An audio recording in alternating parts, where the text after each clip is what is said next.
مثنوی گلزار نسیم اور ان کے جو مصنف ہیں پنڈت دیا شنکر نسیم، ان کے حوالے سے بات کریں گے۔ سب سے پہلے ہم شروع کرتے ہیں پنڈت دیا شنکر نسیم کے بارے میں۔ ان کا نام جو ہے پنڈت دیا شنکر کول تھا اور تخلص نسیم استعمال کرتے تھے۔ دیا شنکر نسیم کا نام پنڈت دیا شنکر کول تھا اور تخلص نسیم استعمال کرتے تھے۔ ان کے والد کا نام گنگا پرساد کول تھا۔ نسیم کا خاندان کشمیر سے آ کر لکھنؤ میں آباد ہوا تھا۔ نسیم کی پیدائش لکھنؤ میں 1811 عیسوی میں ہوئی۔ نسیم کی پیدائش لکھنؤ میں ہوئی ہے 1811 عیسوی میں۔ نسیم کا انتقال 1845 عیسوی میں ہوا۔ نسیم نے آتش کی شاگردی اختیار کی تھی۔ آتش جو ہے نسیم کے استاد تھے۔ دنیا کی بے ثباتی اور خودداری نسیم کے پسندیدہ موضوعات ہیں۔ دنیا کی بے ثباتی اور خودداری نسیم کے پسندیدہ موضوعات ہیں۔ دیا شنکر نسیم کا تعلق دبستان لکھنؤ سے ہے۔ گلزار نسیم کے حوالے سے کچھ اہم پوائنٹس۔ مثنوی گلزار نسیم پنڈت دیا شنکر نسیم کی لکھی ہوئی ایک عشقیہ مثنوی ہے جو لکھنوی تہذیب کی آئینہ دار ہے۔ مثنوی گلزار نسیم پنڈت دیا شنکر نسیم کی لکھی ہوئی ایک عشقیہ مثنوی ہے جو لکھنوی تہذیب کی آئینہ دار ہے۔ مثنوی گلزار نسیم کی کہانی قصہ کل بقولی کے نام سے مشہور ہے۔ مثنوی گلزار نسیم کا اصل قصہ عزت اللہ بنگالی نے قصہ بقولی کے نام سے 1722 عیسوی میں لکھا تھا، جو کہ فارسی نثر میں تھا۔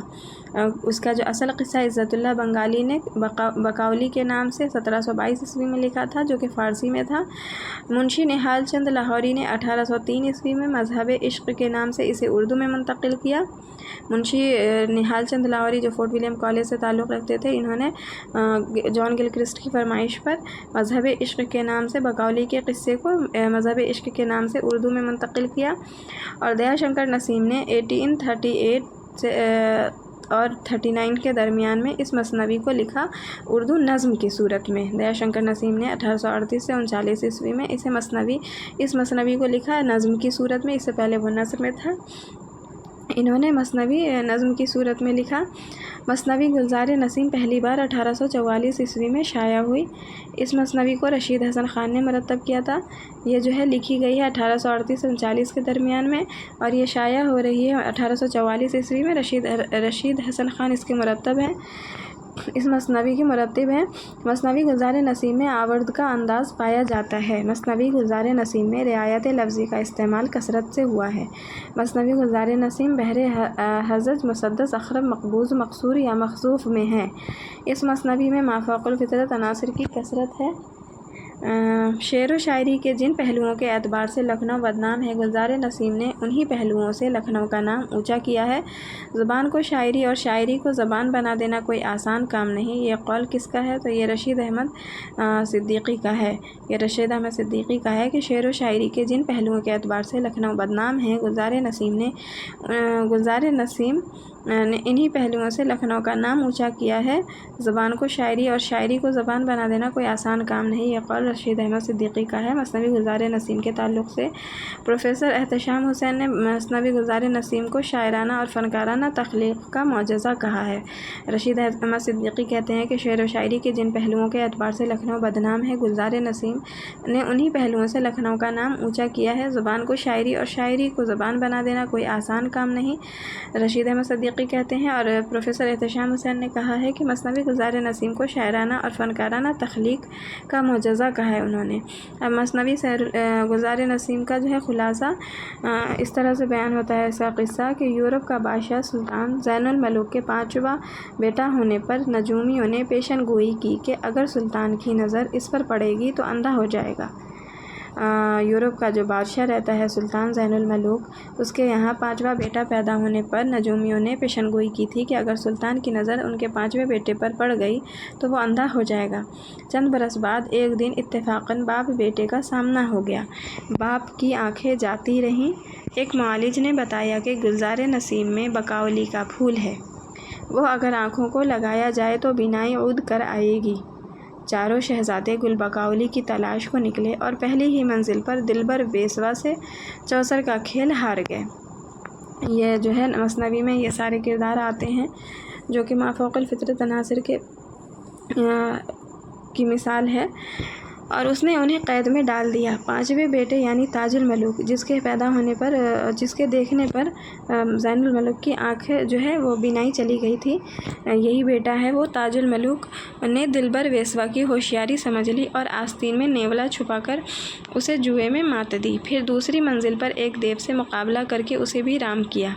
دیو کی چھوٹی بہن ہمالا دیونی مددگار ثابت ہوئی۔ اس کی بنائی ہوئی سرنگ کے ذریعے تاج الملوک گلزار ارم میں پہنچا اور گل بقاؤلی توڑ لانے میں کامیاب ہو گیا۔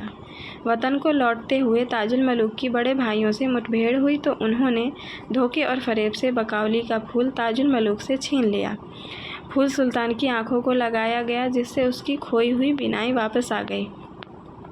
ادھر جب بقاؤلی نے گلزار ارم سے اپنے پھول کو غائب پایا تو بہت سٹ پٹائی۔